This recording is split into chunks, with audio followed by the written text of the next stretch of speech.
لیکن باقی کی اصلاح کون کرتا؟ تو اصل میں یہ دین کا راستہ یہ والا، دعوت والا، خدمت والا، دوسروں کے کام آنے والا۔ پھر آپ کی بات نہ مانے گی، اب صرف پردہ کرو گی اور کر لے گی پردہ، نہ اس کا حق ادا کرنا ہے، نہ اس کی رائے کو احترام کرنا ہے، نہ اس کی عزت کرنی ہے، نہ اس کے حقوق کا خیال رکھنا ہے، پردہ کر لے وہ بس، اس کو پریشان رکھا ہوا ہے، وہ نہیں کرتی پردہ، نہیں کرتی۔ اور وہی اسی بیوی کو آپ اس کے حقوق کا خیال رکھیں، اس کے آرام کا خیال رکھیں، اس کے ساتھ تعاون کریں گھر کے کاموں کے اندر۔ پھر اگر نہ مانے نہ تو مجھے آ کر بتائیے گا کہ ابھی وہ پردہ نہیں کرتے۔ اصل بات یہ ہے، ہم لوگ اس لائن پہ، دین کے جو نبی صلی اللہ علیہ وسلم دین کی لائن پر لوگوں کو لاتے تھے نا، اس لائن کو اپنانا نہیں چاہتے۔ ایک صاحب نے کہا کہ نفل، واجب، فرض، مستحب، سنت مؤکدہ اور غیر مؤکدہ کے بارے میں وضاحت کر دیں۔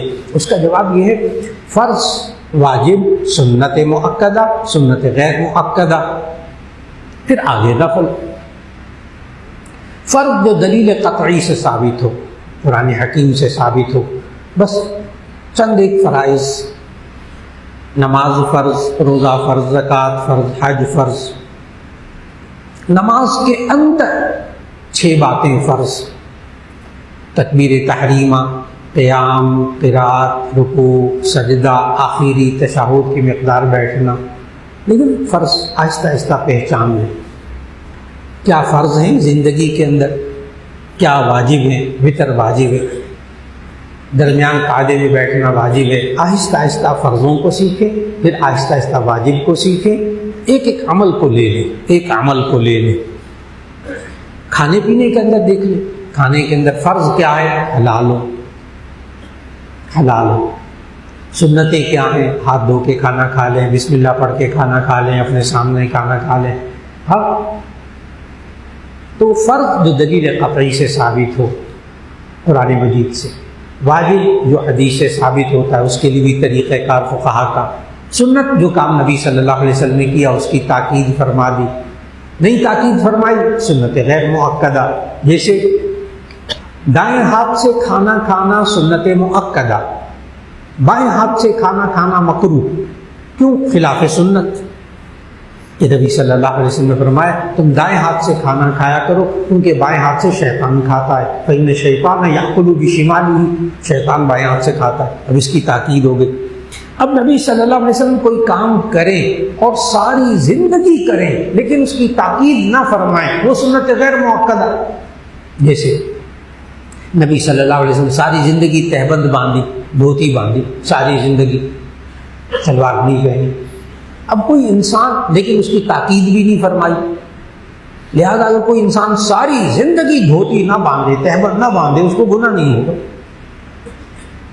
اس کو گناہ نہیں ہوگا، سنت غیر مؤکدہ۔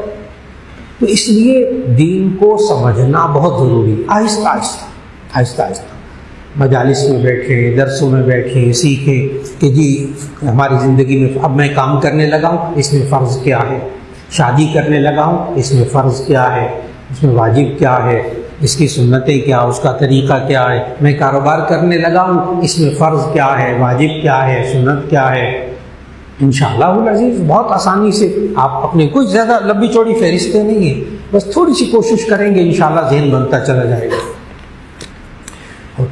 ایک صاحب نے سوال کیا، عورت اپنے سطر کو چھپا کے یعنی عبایا اور حجاب کر کے باہر جا سکتی ہے، یعنی ہاتھ، پاؤں اور چہرے کو کھلا چھوڑ کر، کیا ایسا کرنے سے وہ عورت بے پردگی کی مرتکب تو نہیں ہوگی؟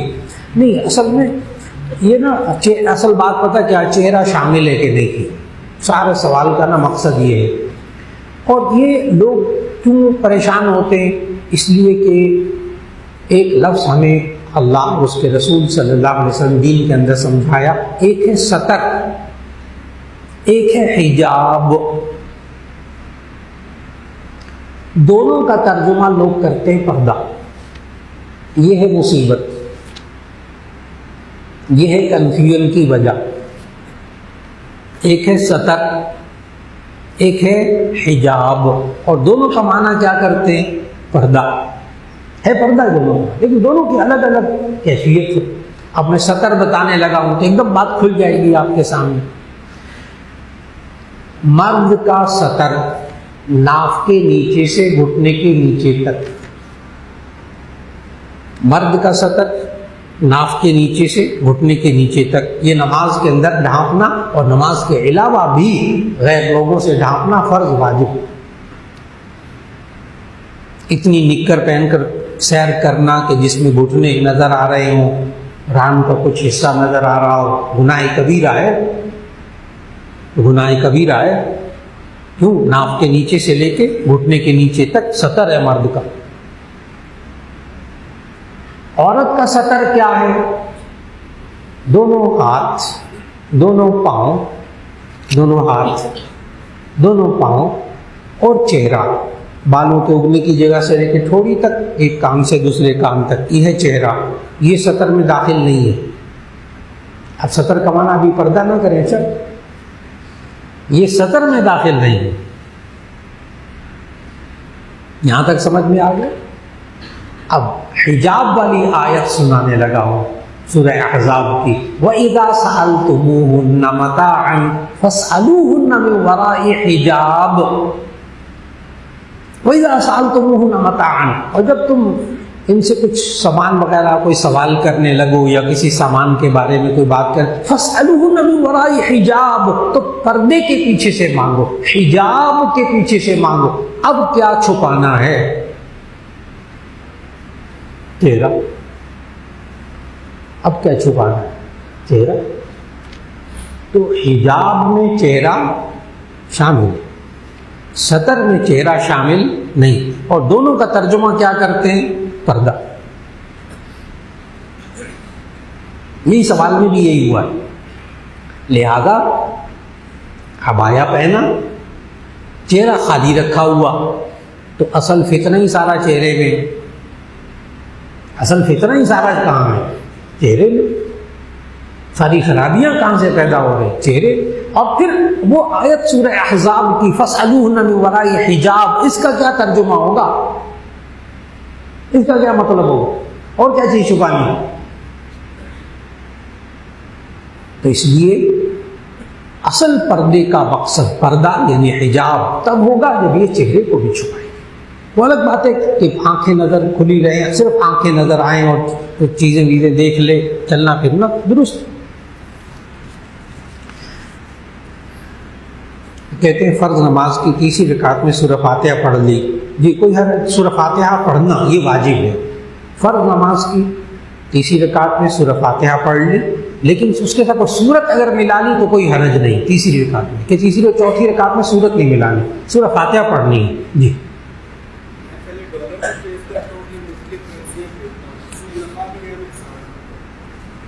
تشریف رکھیے۔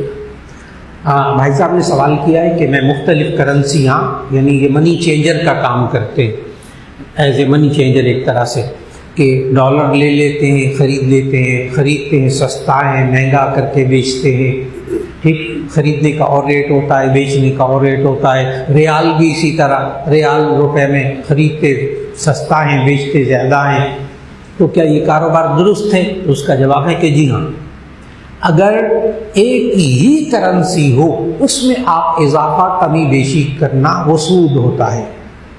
کسی آدمی کو آپ نے 1,00,000 روپیہ دیا، واپس اس سے آپ 1,01,000 روپیہ یا 1,10,000 روپیہ لیتے ہیں، وہ سود ہو جائے گا، وہ سود ہو جائے گا۔ لیکن اگر کرنسی چینج ہو گئی پھر اس میں اضافہ آپ کی مرضی، پھر اس میں کمی بیشی جائز، پھر وہ سود نہیں ہے۔ جی مارکیٹ نہیں، مارکیٹ ریٹ کے مطابق لے یا نہ لے، وہ مارکیٹ ریٹ فرض واجب نہیں۔ اگر آپ کہتے ہیں جی مارکیٹ میں اتنے کا مل رہا ہے، میں آپ کو اتنے کا دیتا ہوں، جائز، مارکیٹ ریٹ سے فرق کر کے بھی دے دی جائے، لیکن کرنسی مختلف، کرنسی ایک نہ ہو۔ اگر کرنسی ایک ہو، جیسے ہمارے ملک میں عید کے دنوں میں بہت ہوتا رہا، لوگوں نے بہت مسئلے میرے سے پوچھے کہ وہ نوٹوں کی جو گڈی ہے نا، 10 کے نوٹوں کی زیادہ مہنگی وہی تھی، 10 کے اور 20 کے نوٹوں کی گڈی بڑی مہنگی تھی عید کے اوپر، تو وہ 10 کے نوٹوں کی ایک گڈی لیتے، یعنی 10 کے نوٹوں کی ایک گڈی کتنے کی ہو گئی؟ 1,000 کو، لیکن وہ کہتے تھے کہ ہم 1,025 روپے کی دیں گے، 1,050 روپے کی دیں گے، 1100 روپے 1100 کی بکتی رہی، وہ سود، کیونکہ چاہے پرانا نوٹ نیا نوٹ ہے تو نوٹ ایک ہی نا، کرنسی ایک ہے.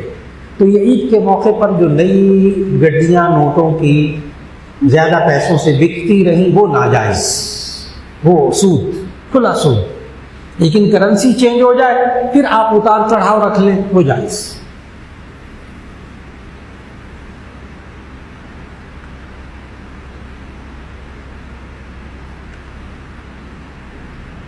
ایک صاحب نے لکھا کہ اگر کسی کی پیمنٹ پہلے آئے اور وعدہ بعد کا ہو تو پھر ایسی صورت میں وہ پیمنٹ انسان پہلے ہی دے دے اس کو یا بعد میں دے. جی اس میں دیکھ لیں معاہدہ کیا ہوا ہے.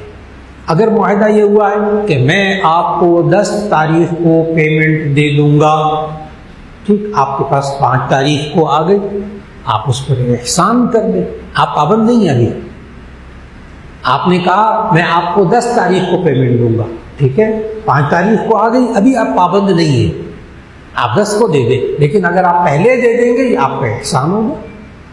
لیکن اگر آپ نے یوں کہا جب میرے پاس پیمنٹ آئے گی میں آپ کو دے دوں گا، توقع ہے 10 تاریخ تک آ جائے گی. اب چونکہ آپ پہلے جملہ بول چکے ہیں جب پیمنٹ آئے گی میں آپ کو دے دوں گا، تو ایسی صورت کے اندر وہ جب آئی آپ کو دینی پڑے گی. لیکن بھرپور کوشش کرنی چاہیے. آج بھی میں جو جمعے میں آیت پڑھا تھا نا، آیت مدایانہ، اس میں اللہ تعالیٰ نے فرمایا کہ اگر معاملہ چھوٹا ہو یا بڑا ہو، صغیراً او کبیراً الی اجلہ، چاہے چھوٹا معاملہ ہو بڑا معاملہ، اس میں مدت مقرر کر لیا کرو.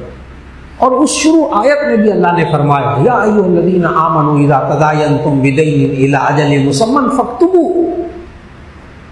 ایک مقررہ مدت معین کرنا معاملے کے اندر یہ جھگڑوں کو ختم کرنے کا بہت بڑا ذریعہ ہے. اس لیے معاملوں میں لین دین میں ڈیٹ مقرر کرنا یہ واجب ہے، فرض ہے اس قرآنی حکم کے مطابق. اگر آپ کو اندازہ ہو کہ یہ ڈیٹ مقرر کرنے پر میں نہیں چل سکوں گا تو آپ کوئی مہینہ متعین کر سکتے ہیں، کوئی سیزن متعین کر سکتے ہیں. جیسے مثال کے طور پر کوئی بندہ پھل کا کاروبار کرتا ہو کہ جی میرے سیب جو ہے نا وہ جب آئیں گے سیزن میں آپ کو دوں گا. اب اس کو معلوم نہیں، 10 دن لیٹ بھی ہو سکتے ہیں، 10 دن بعد میں بھی ہو سکتے ہیں، مہینہ بھی لیٹ ہو سکتا ہے. اب یہ تو ہے نہیں کہ وہ مقررہ تاریخ کو اتار کر بالکل اس وقت بھیجے، بسا اوقات نہیں ہوتا. تو ایسی صورت میں تھوڑا سا سیزن متعین کر لیں، مہینہ متعین کر لیں، اندازہ کو، لیکن کوئی مدت مقرر ضرور کر لیں. مدت مقرر کیے بغیر کاروبار نہ کیجیے، اسی سے جھگڑے پیدا ہوتے ہیں. ایک صاحب نے کہا کہ وراثتی زمین، ذاتی زمین خریدی گئی، میں نے اسے کچھ صرف بیٹوں کے نام کر دی اور بیٹیوں کو نہ دی، تو کیا حکم ہے، کیا ایسا کرنا جائز ہے؟ تو اس کا جواب یہ ہے کہ اگر آپ نے زمین خریدی اور اپنی زندگی میں جب انسان کوئی چیز دیتا ہے وہ وراثت نہیں ہوتی، وہ وراثت ہوتی باپ کے مرنے کے بعد، زندگی میں وراثت نہیں ہوتی. اپنی چیز آپ نے جو خریدی ہے بحیثیت باپ کے، آپ اپنے کسی بچے کو، بیوی کو، کسی دوست کو دینا چاہتے ہیں آپ دے دیں، کوئی گناہ نہیں. لیکن کسی پر ظلم نہ ہونے دیں. اگر بیٹوں کو دے دی، بیٹے کو بالکل نہیں دی. اب نبی کریم صلی اللہ علیہ وسلم، یا ایک بیٹے کو دے دی دوسرے کو نہیں دی اپنی زندگی میں، تو نبی کریم صلی اللہ علیہ وسلم کی حدیث کہ جب ایک صحابی کے پاس ایک غلام آیا خدمت کے لیے تو انہوں نے اپنے ایک بیٹے کو دے دیا، دوسرے کو نہیں دیا، دوسرے کے پاس نہیں تھا. تو نبی صلی اللہ علیہ وسلم نے اس سے کہا کہ آپ اس بیٹے سے واپس لے لیں، اس بیٹے سے واپس لے لیں، اس کی دوسرے کے حق تلفی نہ ہو. ہاں اپنی زندگی میں آپ سمجھتے ہیں کہ یہ میری بیٹی ہے یا یہ میرا بیٹا ہے، یہ مالی طور پر کمزور ہے، دوسرے بیٹے نے اپنا گھر بنا لیا ہے، میں اس کو گھر بنا کے دے دیتا ہوں اپنی زندگی میں، جائز. دوسرے بچوں کو بھی سمجھا دیجیے کہ بھی تم لوگ تو کھاتے پیتے ہو، تم نے اپنے گھر بنا لیے، میں اس کو گھر بنا کے بھیج دیتا ہوں، لیکن اپنی پوری وراثت کسی بیٹوں کے نام کر دے اور بیٹیوں کو محروم کر دے کہ کہیں بعد میں جو ہے نا وہ داماد نہ لے جائے۔ اب مشکات شریف میں کتاب الوصایا جلد اول کی آخری حدیث ہے، نبی صلی اللہ علیہ وسلم نے فرمایا جو بندہ اپنے وارثوں کو وراثت کے حق سے محروم کرتا ہے اللہ تعالیٰ اس کو جنت کی وراثت سے محروم کر دیتا ہے۔ یعنی جاتے جاتے نا خود اپنے لیے جہنم بنا لی، اپنے لیے جہنم واجب کر لی۔ اس لیے زندگی میں جب دیں کوشش کریں باقی بچوں کو اعتماد میں لے کر، پھر اگر کسی کو دینا ہو تو دے دیں، ایک بیٹے کو زیادہ ایک بیٹی کو کم، جی اگر صرف بیٹے ہوں اور زندگی، جی اگر صرف بیٹے ہوں، انہوں نے سوال کیا اگر صرف بیٹے ہوں کیا زندگی میں سب بیٹوں کو دے سکتا ہے؟ تو اس کا جواب ہے کہ جی ہاں دے سکتا ہے، سب بیٹوں کو دے جائے، لیکن یہ کہ بیوی کو کہیں محروم نہ کر دے، بیوی کو محروم نہ کر دے، وہ وراثت سے نہ رہ جائے۔ ہاں کچھ مال اپنے بچوں کو میں تقسیم کر دے اور بیوی کو بھی دے دے تو ایسی صورت کے اندر جائز، پھر جائز۔ انہوں نے کہا سارا مال بیٹوں کو دے دے، اس کا مطلب بیوی محروم ہو جائے گی وراثت سے، اس لیے اس طریقے سے کیا جائے کہ وراثت سے محروم نہ ہو، بس کوشش پوری ایسی ہو۔ ایک صاحب نے پوچھا کہ الکوہل ملا ہوا پرفیوم استعمال کرنا کیسا ہے؟ تو اس کا جواب یہ ہے کہ پہلے مفتی حضرات یہی فتویٰ دیتے تھے کہ پرفیوم لگا کر نماز پڑھنا جائز نہیں ہے، اس وقت وہ فتویٰ بالکل ٹھیک تھا۔ اب مفتی حضرات فتویٰ دیتے کہ پرفیوم لگا کر نماز پڑھنا جائز ہے، اب فتویٰ بالکل ٹھیک ہے۔ وجہ بھی اس میں کیا ہے؟ الکوہل یہ شراب کا ایسنس ہوتا ہے، شراب کا خمیر ہوتا ہے الکوہل، اصل میں شراب کا ایسنس، شراب کا خمیر ہوتا ہے۔ اور اگر وہ چار شرابیں جو نبی صلی اللہ علیہ وسلم منع فرمائیں، انگور کی شراب، گندم کی شراب، فلاں کی شراب، اگر ان میں سے شراب سے ایسنس وہ بنا ہوا یعنی الکوہل بنا ہوا ہو تو اس کا ایک قطرہ بھی ناپاک ہے، ایک قطرہ بھی ناپاک ہے، ابھی بھی فتویٰ یہ ہے۔ لیکن پھر اس کے بعد سائنس نے کروٹ لی اور الکوہل مصنوعی بننے لگ گیا، سنتھیٹک الکوہل، لہذا اب الکوہل جو ہے تمام پرفیوم میں، پروفیسیز میں، سب میں اب سنتھیٹک الکوہل ڈالا جاتا ہے، اور وہ جو شراب سے بنایا ہوا تھا وہ نہیں ڈالا جاتا۔ تو اب علماء نے کہا کہ یہ پاک ہے، جائز ہے، اور اس کو استعمال کر کے کپڑوں پہ لگا کر پرفیوم کو نماز بھی پڑھیں گے تو نماز ہو جائے گی۔ الکوہل کا اور استعمال بھی ہے، یہ ہومیوپیتھک دوائیوں کے اندر بھی الکوہل ہی ہوتا ہے۔ وہ جو میٹھی میٹھی گولیاں دیتے ہیں نا یہ ہومیوپیتھک والے، وہ تو صرف وہ پاؤڈر ہوتا ہے شوگر والا بس، باقی جو اس کے اوپر وہ قطرے ڈالتے ہیں نا اصل دوا وہ ہوتی ہے، وہ جو گولیوں پر قطرے ڈالتے ہیں اور وہ الکوہل ہوتا ہے۔ ایک الکوہل یہاں ہوتا ہے، ایک الکوہل یہ جو ڈاکٹری دوائیاں ہوتی ہیں ان کے سیرپ میں الکوہل ہوتا ہے، لکھا بھی ہوتا ہے اتنے % اس میں الکوہل ہے، آپ یہ پی کر، یہ جو استھما کی دوائیاں ہوتی ہیں سیرپ ہوتے ہیں یعنی دمے کے سانس کے سیرپ ہیں، وٹامن بی کمپلیکس ہے اس کے سیرپ ہیں، ان سب کے اندر الکوہل ہوتا ہے، لکھا ہوا ہوتا ہے۔ اور یہ جتنے دمے کی تکلیف میں اس میں زیادہ مقدار ہوتی ہے تو اس میں لکھا ہوتا ہے کہ آپ یہ دوا پی کر ڈرائیونگ نہ کریں، یہ بھی لکھا ہوتا ہے۔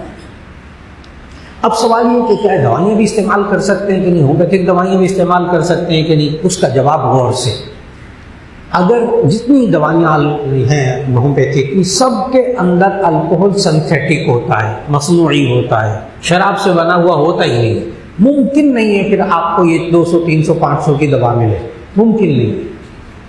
پرفیوم بنانے والی کمپنیوں میں جانا ہوا فرانس پیرس کی سب سے قیمتی جو کمپنی آج خوشبو بنانے والی وہ پیرس ہے، وہاں تک جانا ہوا، ان لوگوں کے یہاں بھی تحقیق کرتی جا کے معلوم ہوا کہ انہوں نے کہا کہ ہم سنتھیٹک استعمال کرتے ہیں۔ اب اصل میں پرفیوم میں الکوہل کیوں، آخر کیوں الکوہل؟ ایک عطر ہوتا ہے، ایک پرفیوم ہوتی ہے۔ عطر اس میں خوشبو آئل کے اندر ملاتے ہیں، تیل کے اندر ملاتے ہیں، یعنی عطر کی بیس آئل ہوتا ہے، تیل ہوتا ہے، اور پرفیوم کی بیس الکوہل ہوتی ہے۔ اب یہ پرفیوم کیوں بناتے ہیں، الکوہل میں کیوں ڈالتے ہیں؟ اس لیے کہ الکوہل کی خاصیت ہے کہ سب سے زیادہ، پانی سے بھی زیادہ چیز اس میں تحلیل ہو جاتی ہے، رچ بس جاتی ہے، تحلیل ہو جاتی ہے۔ اس لیے ہومیوپیتھک والے ساری دوائیاں الکوہل میں بناتے ہیں، 100% جائز۔ ہومیوپیتھک کی دوائیاں استعمال کرنا 100% جائز۔ اور اسی طرح ایک تو میں نے بتایا ہومیوپیتھک میں کیوں دوائی ڈالی جاتی ہے، یہ الکوہل میں کیوں ملاتے ہیں دوا، کیونکہ اس میں تحلیل اچھی طرح ہو جاتی ہے۔ نمبر 2، یہ جو ڈاکٹر حضرات، یہ جو فارمیسسٹ ہیں، یہ وٹامن بی کمپلیکس اور کھانسی کے سیرپ اور دمے کے سیرپ، اس میں الکوہل کیوں ڈالتے ہیں؟ اس لیے کہ الکوہل کا ایک اور خاصہ ہے، اور وہ ہے کہ یہ مائع کو، شربت کو گلنے سڑنے سے بچاتا ہے۔ آپ ویسے کوئی سیرپ بنا لیں، شربت بنا لیں، 1-2 ہفتے، مہینے کے بعد وہ خراب ہو جاتا ہے۔ یہ کھانسی کے شربت 3-3 سال تک خراب نہیں ہوتے، وہ لکھا کچھ بھی ہوتا ہے بوتل پہ 3 سال۔ تو یہ پریزرو کرنے کے لیے استعمال کرتے ہیں الکوہل، یہ مائع کو سڑنے سے، اس کے اندر بدبو پیدا ہونے سے، اس کے اندر جالا بننے سے اس کو بچاتا ہے۔ اس لیے یہ ڈاکٹری دوائیوں کے اندر الکوہل استعمال ہوتا ہے۔ اب پرفیوم کے اندر الکوہل کیوں استعمال ہوتا ہے؟ اس لیے کہ پانی بھی باہر رکھیں تو خشک ہو جاتا ہے، ہوا میں تحلیل ہو جاتا ہے۔ پیٹرول ہوا میں رکھیں تو فوراً تحلیل ہو جائے گا، ہوا میں اڑ جائے گا، لیکن یہ جو الکوہل ہے نا، یہ ایک دم ہوا سے ہوا میں اڑ جاتا ہے، یعنی ہوا میں ایک دم اڑ جاتا ہے۔ اس لیے پرفیوم میں الکوہل اس لیے استعمال کرتے ہیں کہ اس میں جب خوشبو ملائیں گے تو ایک دم مہک جائے گی خوشبو، بس یہ ہے کمال الکوہل کا۔ تو معلوم ہوا ہومیوپیتھک کی دوائیوں میں، ڈاکٹروں کی دوائیوں میں اور پرفیومز کے اندر جو الکوہل استعمال ہوتا ہے وہ 100% پاک ہے، حلال ہے۔ لیکن اب علماء نے کہا کیا اس کو پینے سے نشہ آ جاتا ہے؟ اس کا جواب یہ ہے کہ اگر زیادہ مقدار میں پیا جائے تو پھر نشہ آ جاتا ہے، پھر ممنوع ہوگا نشے کی وجہ سے۔ چنانچہ بعض بیچارے ہوتے ہیں لوگ، وہ کھانسی کی شربت نہ پوری بوتل پی جاتے ہیں، کہتے ہیں اس میں نشہ پورا ہوتا ہے، لیکن ان کا جگر فیل ہو جاتا ہے چند ہفتوں کے بعد، مہینہ بھی نہیں، اس کا دنیا میں کوئی علاج نہیں ہے۔ اس لیے نشے سے بچا جائے تو الکوہل ملے پرفیوم کا استعمال کیسا؟ تو جائز۔ ایک صاحب نے کہا کہ میں نے اپنی بیٹی کی شادی فلاں کی، انہوں نے کہا کہ پہلے ایک شادی کی تھی، بعد میں پتہ چلا کہ 4تھی شادی ہے، اس کے خاوند نے بھی بہت تشدد کیا، تو کیا کرنا چاہیے؟ جی، تو اس کا جواب یہ ہے کہ سب سے پہلے تو یہ کوشش کرنی چاہیے کہ جب بچوں کی شادی کرے تو پہلے خوب چھان بین کر لیا، جتنا ہو سکتا ہے کر لیں۔ نمبر 2، دیکھیں خاندان میں بڑا چھوٹا کوئی ہے، خاندان کیسا ہے۔ نبی صلی اللہ علیہ وسلم نے بتایا کہ رشتہ، بخاری شریف کی حدیث میں، کہ 5 چیزیں ہیں جن کو دیکھا جاتا ہے۔ نمبر 1، انسان جب رشتہ کرے بچوں کا تو سب سے پہلے دین کو دیکھے کہ ان کا دین کیسا ہے، ان کے اندر دینداری دیکھے۔ نمبر 2، شکل و صورت۔ نمبر 3، مال۔ نمبر 4، حسب و نسب، خاندان، ٹھیک۔ پھر اس کے بعد اس کے اخلاق اور کردار۔ نبی صلی اللہ علیہ وسلم نے فرمایا کہ 5 چیزیں ہیں جو شادی کے موقع پر دیکھی جاتی ہیں، لیکن سب سے اہم ترین چیز دینداری ہے۔ آج انسان شکل و صورت کو دیکھتا ہے، مال کو دیکھتا ہے، خاندان کو دیکھتا ہے، لیکن دینداری کی طرف توجہ نہیں ہوتی کہ دین پر عمل کرنے والے لوگ ہیں کہ نہیں ہیں۔ اس لیے بھرپور کوشش کی جائے. دین پر عمل کرنے کا مطلب ان کی زندگیوں میں گناہ کبیرہ نہ ہو، نماز وہ پڑھتے ہوں، ان کے اخلاق اچھے ہوں، معاملات اچھے ہوں، تھوڑی سی تحقیق کرنے پتہ چل جاتا ہے. لیکن جیسا انہوں نے لکھا سوال میں کہ ان بیچاروں نے دھوکہ بھی دیا اور اب وہ اتنا عذاب اس پر کر رہے ہیں. تو ایسی صورت میں عدالتوں کے دروازے بھی کھلے ہوئے. سب سے پہلے تو بڑوں کو بٹھا کر فیصلہ کرنا چاہیے. دیکھیں اس خاندانوں کے بڑے کون ہیں، ان تک بات پہنچائی جائے. پھر اس کے بعد اگر نہ بڑے بھی کوئی موجود نہیں ہے، بڑوں کی باتیں نہیں مانتے، تو اللہ تعالیٰ نے عدالتوں کا نظام پاکستان میں دیا ہوا ہے. ان عدالتوں سے دروازہ کھٹکھٹائیے. اور اب تو صورتحال یہاں تک ہو چکی ہے کہ جتنی یہ فیملی کورٹس ہیں سب میں خواتین بیٹھی ہوئی ہیں. اس وقت ساری فیملی کورٹس میں خواتین بھری ہوئی ہیں جج، اور وہ خاتون کے حق میں فیصلہ کرتی ہیں. ایک دفعہ درخواست دے دیں وہاں پر، بس پھر اس کے بعد باقی کام وہ سب خود ہی کرتے ہیں. تو ایسی صورت کے اندر اب عورتوں پر ظلم کرنا کافی مشکل ہو گیا. اب عورتوں پر ظلم کرنا کافی مشکل ہو گیا. تو ایسی صورت میں ان کو چاہیے کہ اگر تو سب سے پہلے بڑوں کو بٹھائیں تاکہ اللہ تعالیٰ ہدایت دے دے ان کو. بالفرض ایسے حالات نہ ہو تو پھر عدالتی نظام سے رجوع کر لیا جائے. اور انشاءاللہ لیکن اس طرح بچیوں کو ظلم سہنے کے لیے نہ چھوڑا جائے، یہ کام نہ کیا جائے. ایک صاحب نے کہا کہ میری ایک بیٹی شادی شدہ ہے، جس آدمی سے شادی کرنا چاہتے ہیں والدہ بھی اس کے ساتھ ہے، جبکہ مجھے یہ رشتہ منظور نہیں، مگر ماں بیٹی وہ ضد ہے اور خود سری پر اتر آئی ہیں، کیا کریں؟ تو اس کا جواب یہ ہے کہ آج کل کا یہ بہت بڑا المیہ ہے. جب بچے جوان ہو جائیں تو ایسی صورت کے اندر ان کی شادی جلد کرنے کی کوشش کریں تاکہ وہ گناہوں سے بچ جائیں. لیکن اپنے بچوں سے رائے ضرور لیں. بچوں سے بھی بچیوں سے بھی رائے ضرور لے لیں. اس کے سامنے رشتہ رکھیں، حالات رکھیں، خود آنا جانا پہلے رکھیں. پھر اس کے بعد اگر اس میں گناہ کبیرہ نہ ہو، اب یہ انہوں نے کہا کہ جی ماں بیٹی تو چاہتی ہیں شادی کرنا لیکن میں نہیں چاہتا، تو اب میں اس کا معیار بتانے لگا ہوں. دیکھیں کیا اس رشتے میں کوئی گناہ کبیرہ تو نہیں، وہ حرام کام تو نہیں کر رہے، کوئی شراب تو نہیں پیتے، کوئی جوا تو نہیں کھیلتے، رشوت تو نہیں لیتے، کوئی اور گناہ کبیرہ تو نہیں ہے ان کی ذات کے اندر. تو مفتی صاحب کے پاس یہاں آ کر پوری بات رکھیں. مفتی صاحبان یہاں جامعہ میں تشریف فرما ہوتے ہیں، ان کے سامنے پوری بات رکھیں. چاہے پردے میں اہتمام ہوتا ہے، یہاں بیوی بچی کو بھی لے آئیں، بیوی کو بھی لے آئیں. مفتی صاحب ساری بات سنیں گے، دونوں کی بات سنیں گے. صرف یہ کہ باپ کو پسند نہیں ہے اس وجہ سے انکار نہ کریں. صرف مجھے پسند نہیں ہے، میں نے نہ کر دی اور شادی نہیں ہونی چاہیے. یہ غلطیاں ہیں ہمارے معاشرے کی. صرف پسند ناپسند نہیں، کوشش کریں گناہ کبیرہ نہ ہو. پھر اپنی پسند کو بچوں کی پسند کے مطابق کر کے ان کی شادیاں کر دیں. بہت سے نوجوان مجھے سے پوچھتے ہیں آج کل کالجز یونیورسٹیز کے اندر کہ جی پسند کی شادی کرنی چاہیے کہ نہیں. تو ان کو میں یہی جواب دیتا ہوں کہ یہ کون سی آیت اور حدیث میں لکھا ہے کہ جو لڑکی پسند نہ ہو اس سے شادی کرو.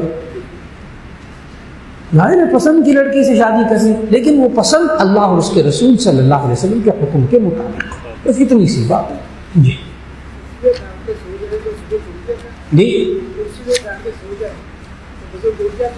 بھائی صاحب نے سوال کیا ہے اگر کرسی پر بیٹھ کر کوئی سو جائے تو کیا اس کا وضو ٹوٹ جاتا ہے؟ تو اس کا جواب یہ ہے کہ اگر تو وہ بیٹھ کر کرسی پر بیٹھ کر نماز پڑھ رہا ہے، نماز کرسی پر بیٹھ کر پڑھتا ہے، تو ایسی صورت میں ایک نہیں لگایا ہوا تھا، اتحیات کی صورت میں بیٹھا ہے، ہاتھ باندھے ہوئے ہیں، نماز پڑھ رہے ہیں اور نیند آ گئی، ایک نہیں لگایا ہوا تھا اور بیٹھ کر نماز پڑھتا ہے تو اس کی نماز نہیں ٹوٹے گی. نماز کی حالتوں میں سے کسی حالت میں بھی نیند آ جائے وضو نہیں ٹوٹتا.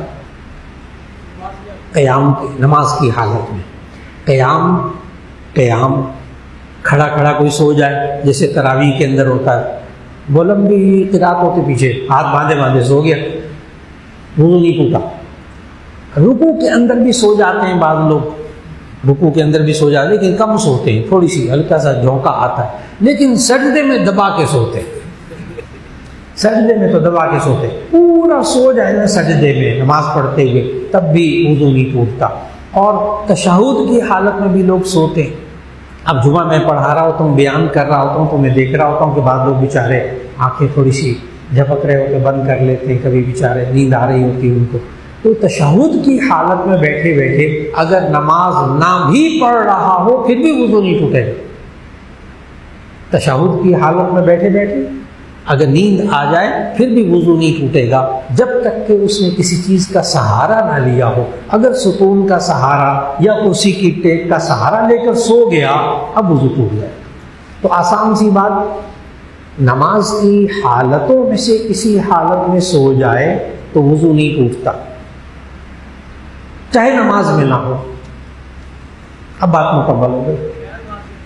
جی میں نے کہا نماز کے بغیر بھی میں نے کہا نا میرے بیان کے اندر بعض حضرات بیٹھے ہوتے ہیں ان کو نیند آ رہی ہوتی ہے لیکن تشہد کی حالت میں ہو تو وضو نہیں ٹوٹے گا۔